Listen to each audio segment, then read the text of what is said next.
In this video, I'm going to show you how to replace the rear backing plate on this Ford F-150.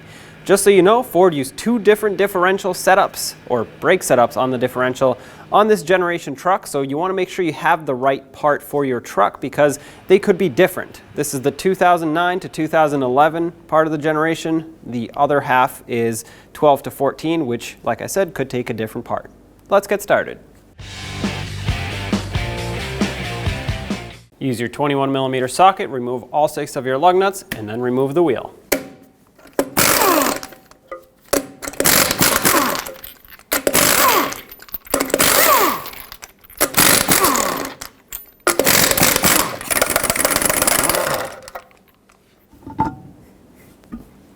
Use a 10mm wrench or socket, break free this slider pin bolt. With this one broken free, let's move to the top one. Break this free now while the caliper is still securely mounted. This one has a vibration damper attached to it, which actually will help because it gives us something to grab onto. So remove this completely. We'll set it aside. Pull this back, leave it right here. Remove the bottom one the rest of the way.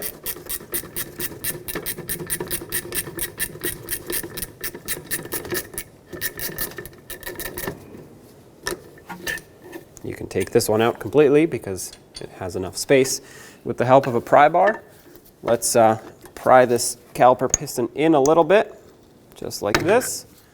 Not all the way, just enough to get this caliper off of here. When you pry this off, pry from the bottom.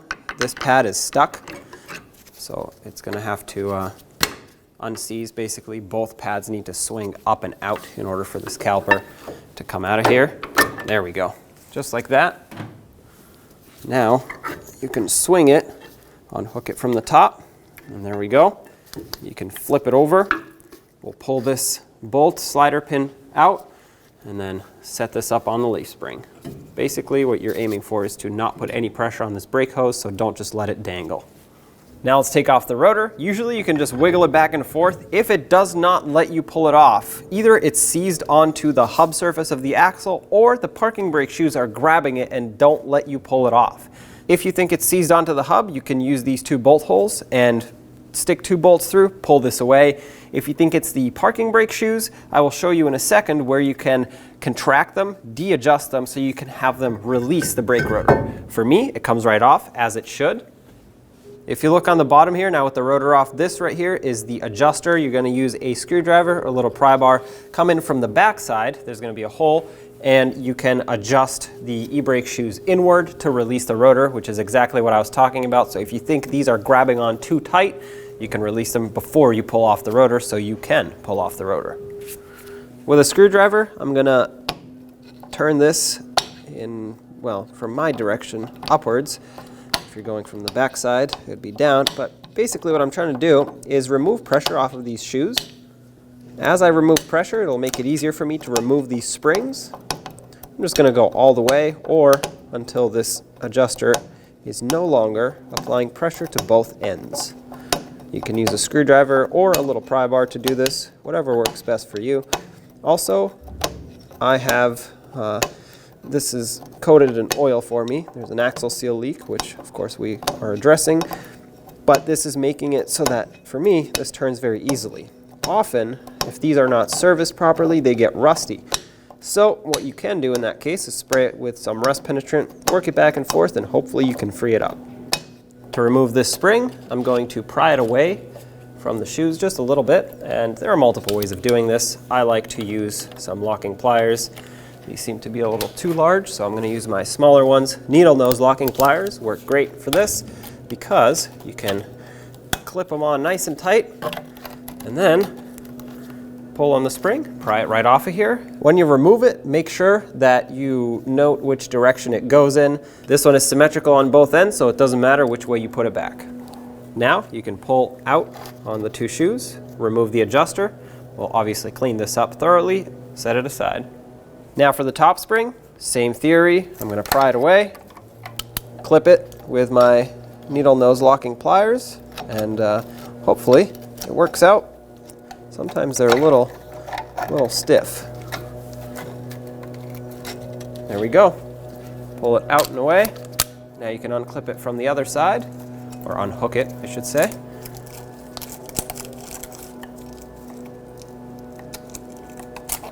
There it is. It's symmetrical, just like the bottom one. Now with it unhooked, just pull it away and set it aside. Now let's unclip these retainers. The easiest way to do this is to just pry this in.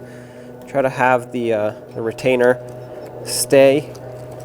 Push the clip down. Oh, there we go. It comes right off. You can take this out, remove the parking brake shoe, remove your pin, well, through the back side. There we go. And then we'll do the same to the other side. And on the other side, same deal. Try to pry this down, clip up. There we go. Take this out, take the shoe off, take the pin out. With a collection bucket underneath, remove all the 13mm bolts holding this cover on.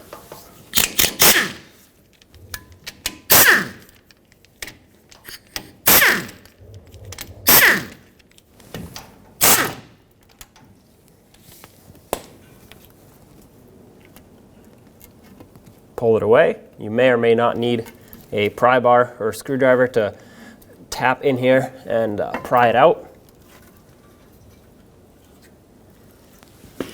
Now let's spin the ring gear.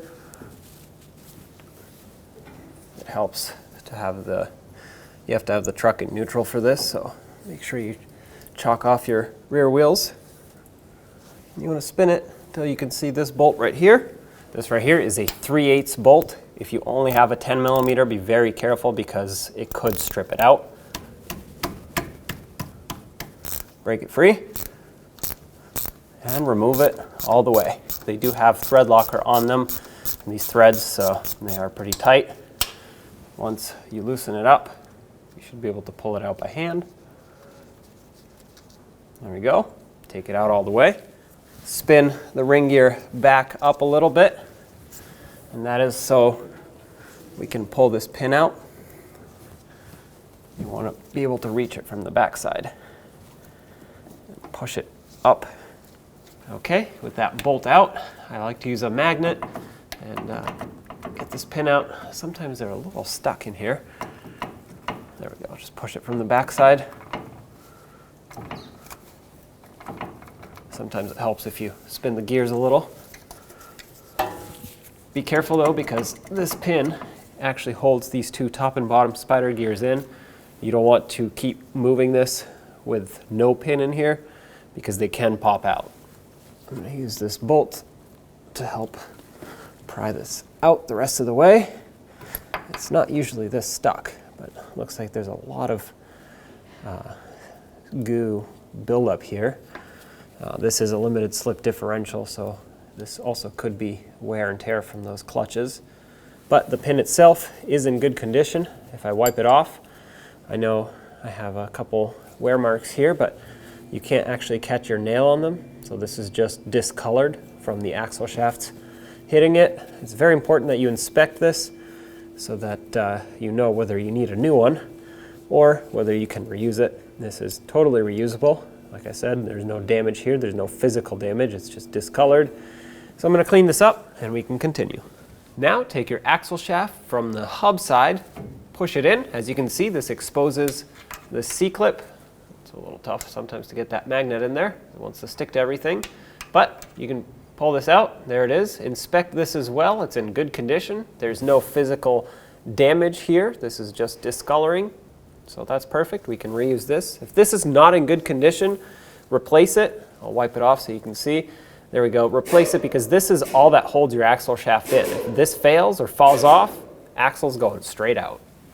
Now you can grab onto the hub side of the axle shaft and slide it right out. I have a rag in my hand because a lot of times it'll be covered in gear oil, so I'm just going to wipe it off as it comes out. That way I don't make a mess everywhere.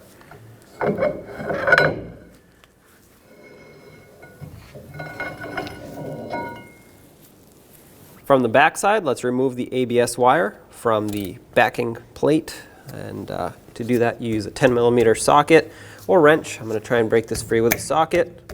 A lot of times they get stuck in here, so be gentle. Try not to break the bolt. Looks like this one's coming out pretty easy, so I'm going to remove it the rest of the way, and then we'll pull the ABS wire right out.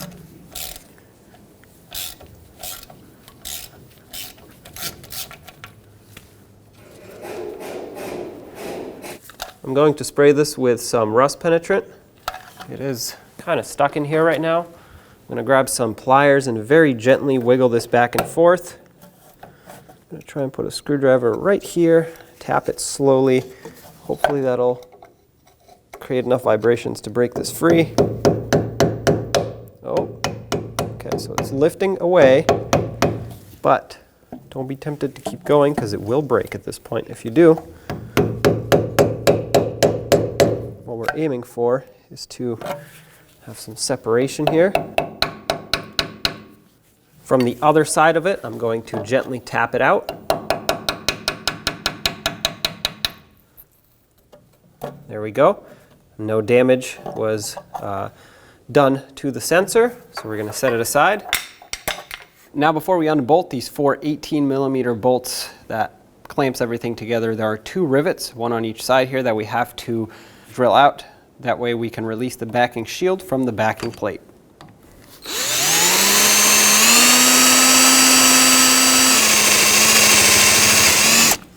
There we go. That's one. Other one's right over here.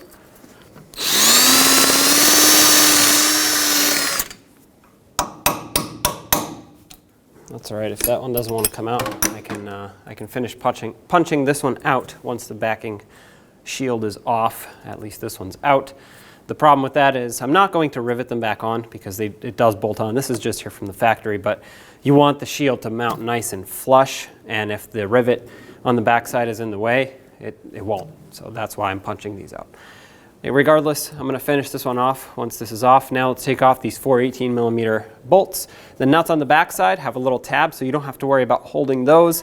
If the tab is rotted, yes, you can put a wrench on them, but for me, I'm just going to zap these off, and then this entire assembly will come off of the axle. Keep that in mind.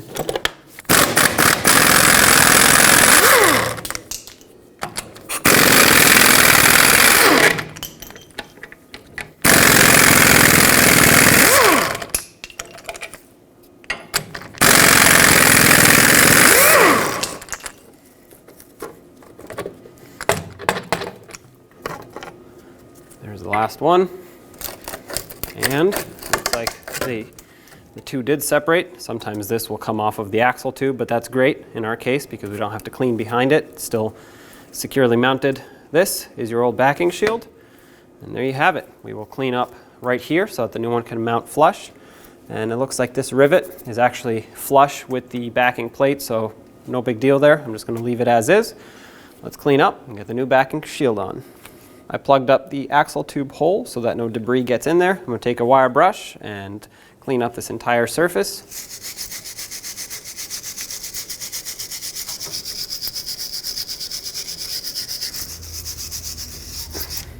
I wire brushed it, but I'm not satisfied with the results. I just want to use a little sanding pad and scuff up these edges here, get rid of the lip that has built up. Like I said, I want the new backing shield to sit nice and flat. But you don't want to remove too much material. You just want to make it flat, remove all the rot.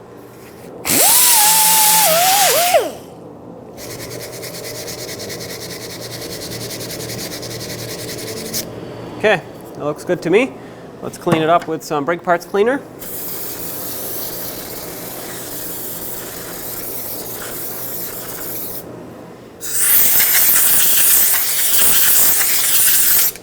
Now I'm going to coat this entire area in some anti-seize. If you don't have that, you can put grease, just a thin layer so that it does not rust in the future, especially now that it's nicely cleaned up.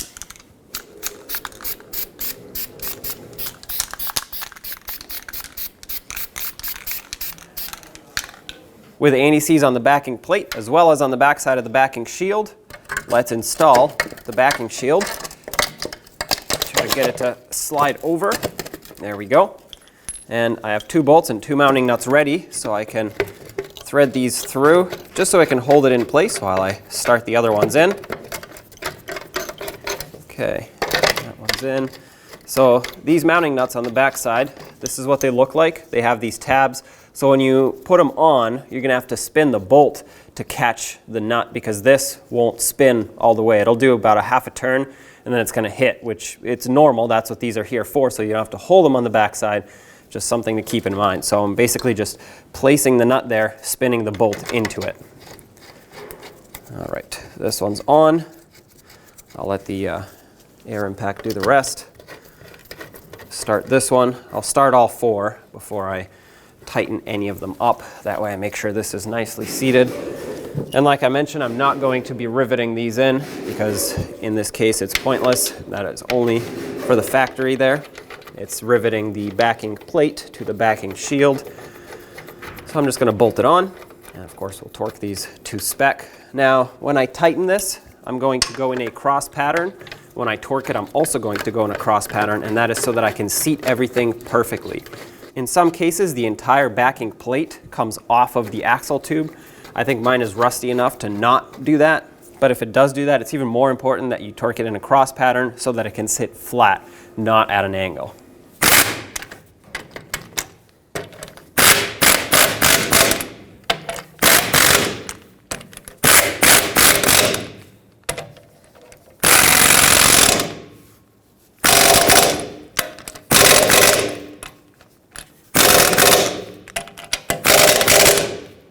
All right, they're all tight.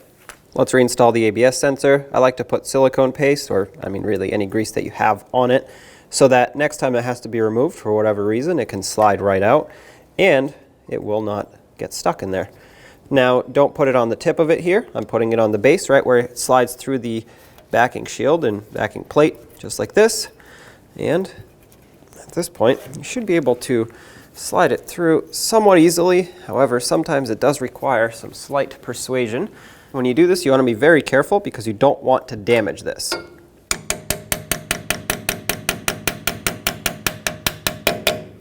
There we go, very gentle taps. Let's resecure it with the bolt.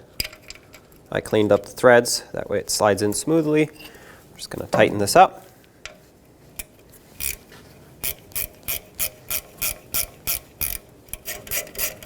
Bottom it out. When you tighten this, once it bottoms out like this and it gets snug, just give it about 1/8 of a turn at most. You don't need to crank this down a lot. You're crushing onto the plastic sleeve. I mean, yes, there is a metal insert in there, but really it's squeezing onto the plastic, and you don't need this to be extremely tight. You just need it to stay on here. So there you are, you're good to go.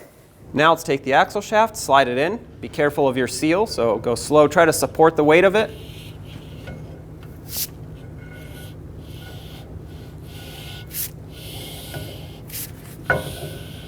Okay, now once you get most of the way in, you'll see it bottoms out. You'll have to grab it, tilt it down at the front. That'll swing the back up.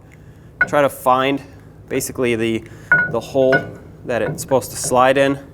Give it a couple twists and turns. Eventually it should slide into place. There we go. Now that it's in, give it a couple twists to line up the splines. Push it in all the way. There we go.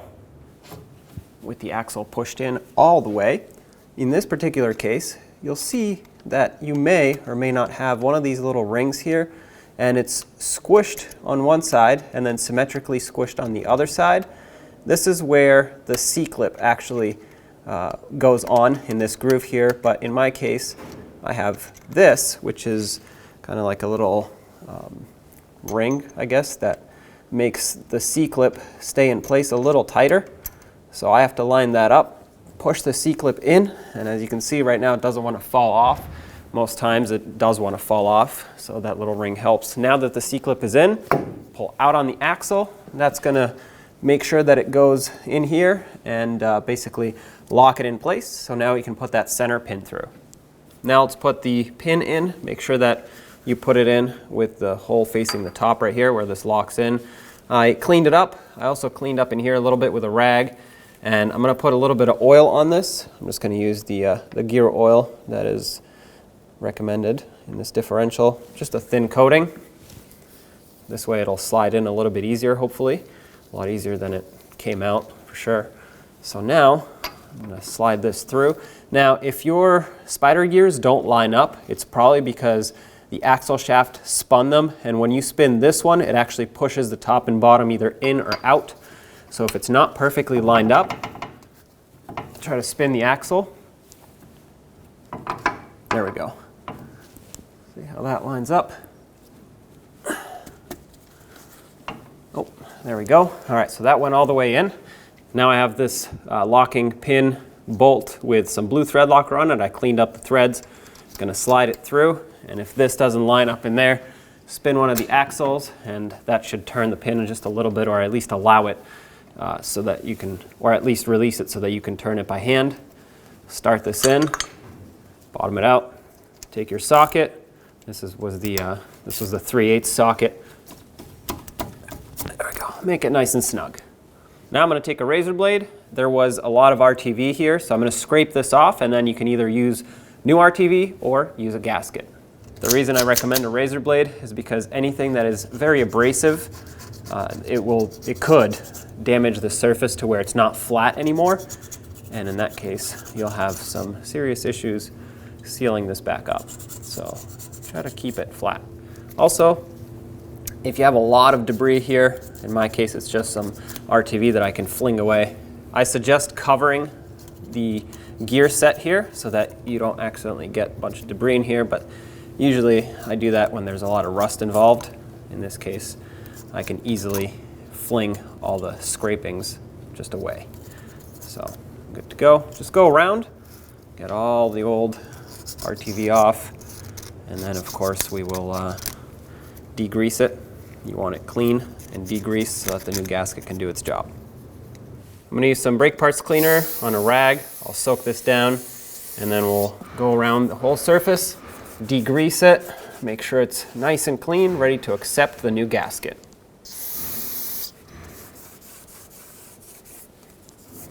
This is especially important if you're using RTV and not an actual gasket. RTV needs to have a dry surface to bond to. If it is not completely dry, it may not stick. So I'm also going inside these bolt holes, and I'll spray them out, or I'll blow compressed air in them after I put the brake parts cleaner in them. The reason I do this is because oil and debris gets in there, and especially if there's oil, a lot of times it could compress to the point where it can cause damage because it can't go anywhere as you put the bolt through. So either it won't torque or tighten properly, or you could cause damage to the threads in there from basically over tightening it, but due to the compression of the oil. So take the blow nozzle, blow these out. I'm putting a rag over so it doesn't get everywhere.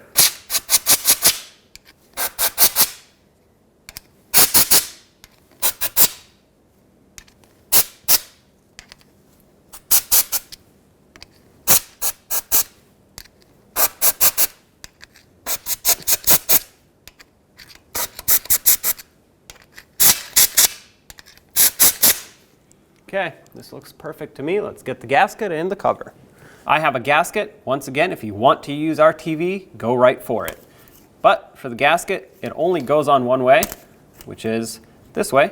If you flip it around, the bolt holes will not all line up. So once you have that figured out, put the cover over and get at least one bolt hole line up. I'm just gonna aim for that one. Get a bolt, stick it through. That'll hold everything in place for you. Start it on by hand, best you can. And then I'm gonna start one down here. I'm basically gonna go across, and once I get two in, I can guarantee that everything is as lined up as it'll be. Now I can just go around in a circle, start them all, and of course we're gonna tighten them and torque them. Doesn't matter where you start, but what does matter is that you go in a cross pattern so this can squish down on the differential evenly. I'm going to start here, go across, and so on and so forth.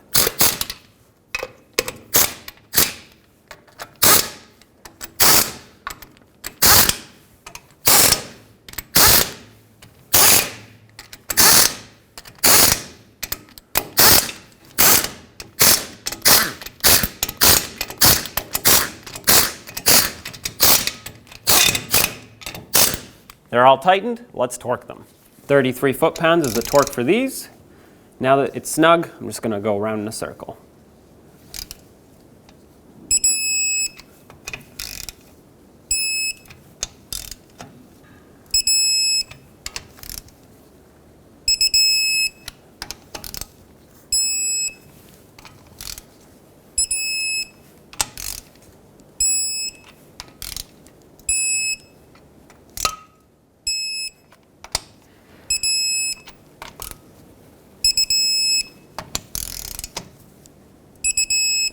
I'll double check them.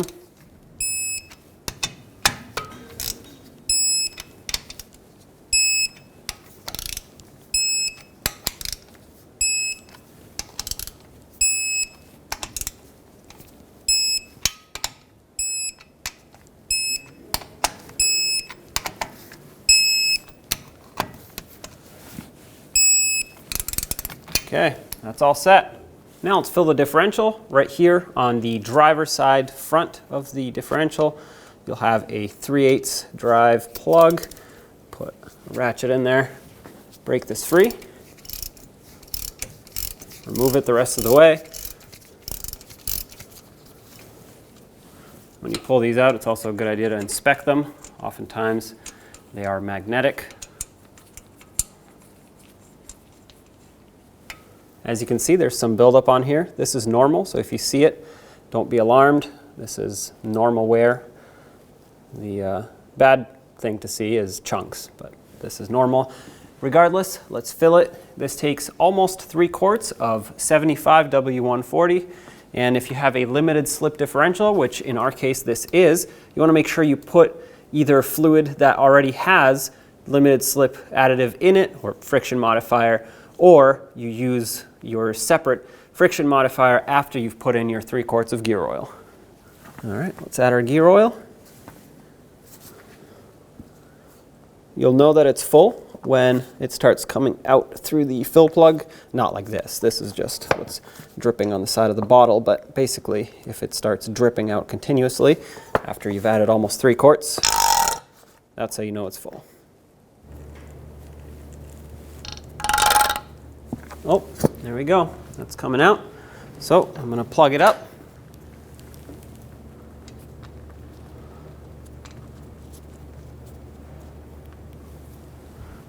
Wipe this off.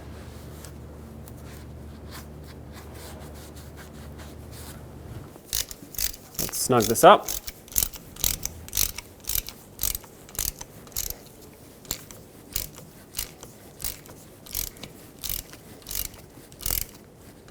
As soon as it bottoms out, give it a little extra and you should be all set. Let's put some grease on all the contact points of the parking brake shoes. I'm going to start up here. If needed, you can clean this up more. For me, this is the best it's going to get. You can use a wire brush. I know this lever is not complete yet. There's a missing piece. I will put that in later. It's going to be easiest to do that because it keeps falling apart on me. So I'm also going to put some grease here and over here. You'll see raised areas everywhere where the shoes contact. So that's how you'll know. So 3 spots on the backing shield here at the top, and then we'll do the same exact thing on the other side. Then we can put the shoes on.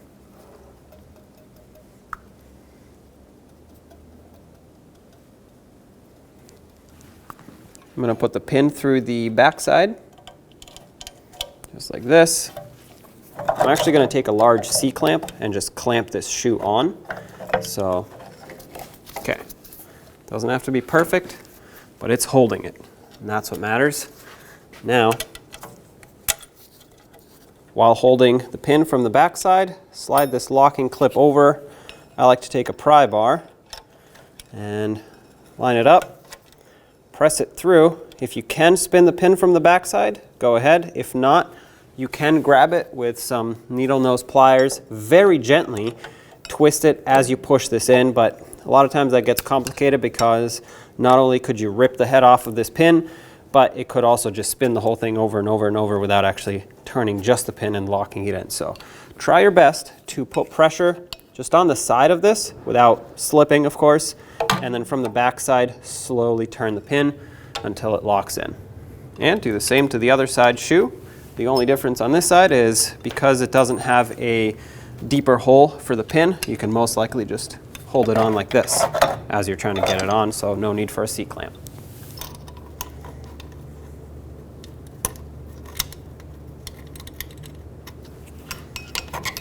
There we go. Take this piece and to put it in, now of course yours should actually stay attached, but if it doesn't, clean it up, just wire brush it. Mine was somewhat clean. It's never going to look perfect again, but basically that large pin right there, slides in up top, and then these shoes are supposed to slide over. Okay, that shoe is in. Now let's get that top spring in. I have a C-clamp holding this shoe on just because it's going to keep moving around and falling off. Make sure you hook it right on that round hole over there. Then, just like for removal, I'm going to put my locking pliers nice and tight on this, grab it, and hook it right on.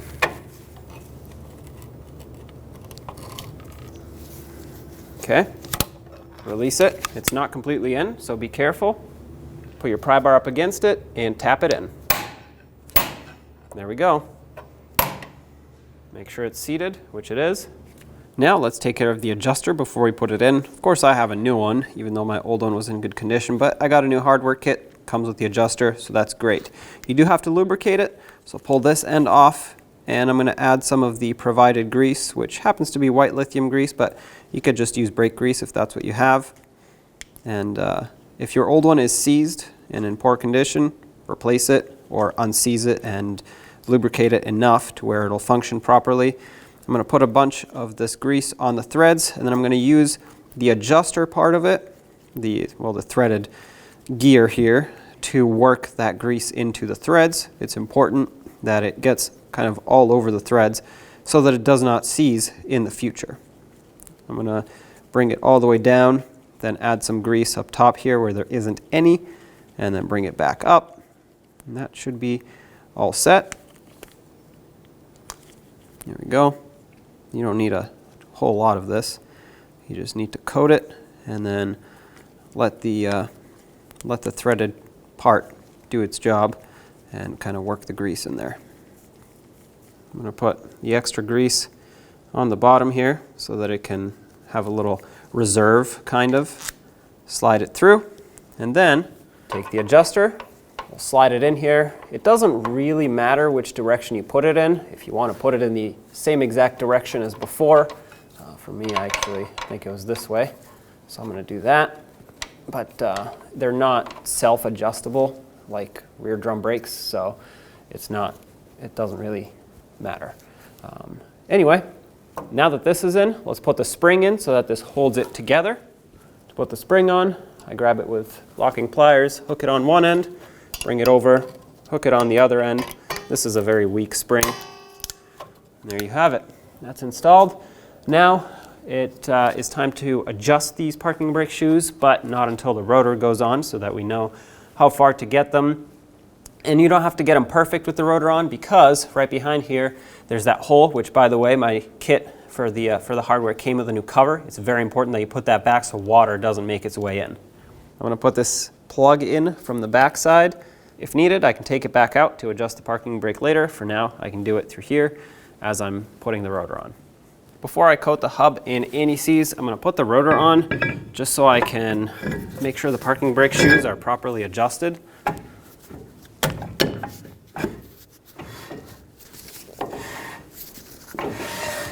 Actually, that feels pretty good to me. They're barely touching, and there's minimal drag.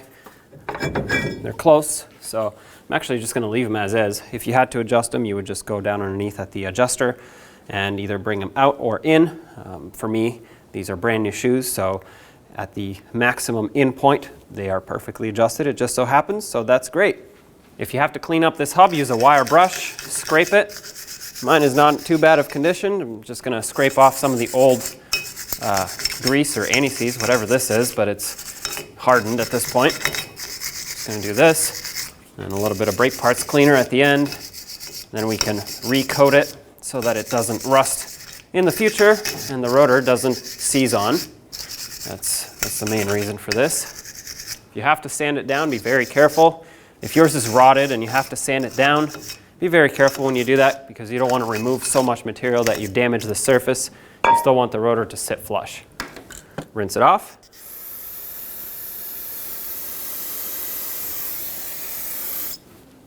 Dry it off.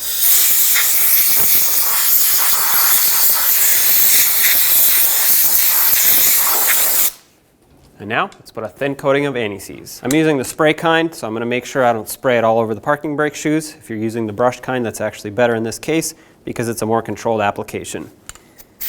Try to avoid getting it on the lug studs, mainly on the hub surface of the axle.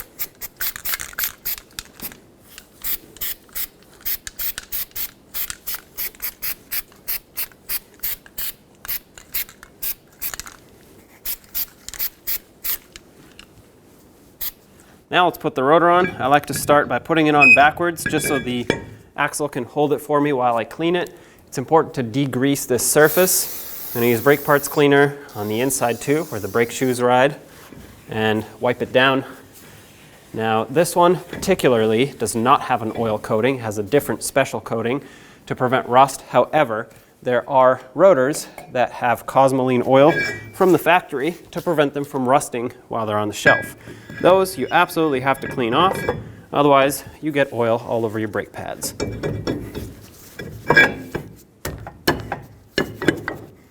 Slide it down all the way, clean this side.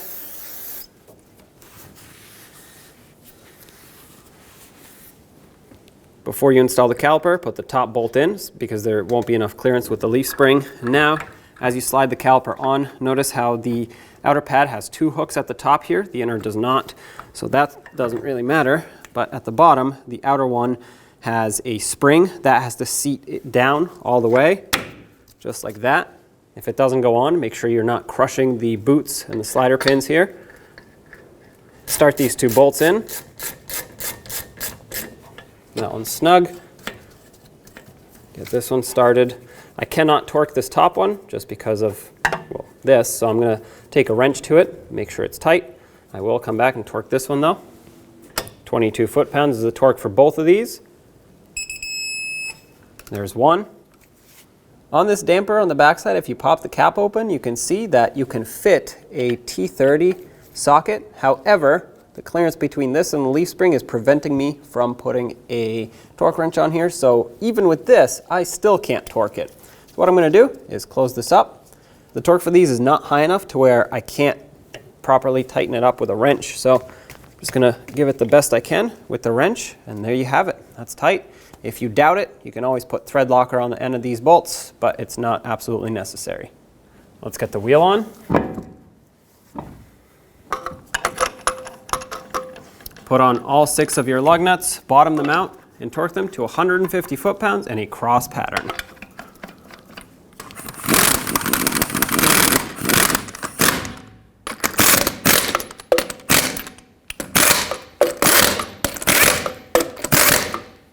$150 in a cross pattern, here we go.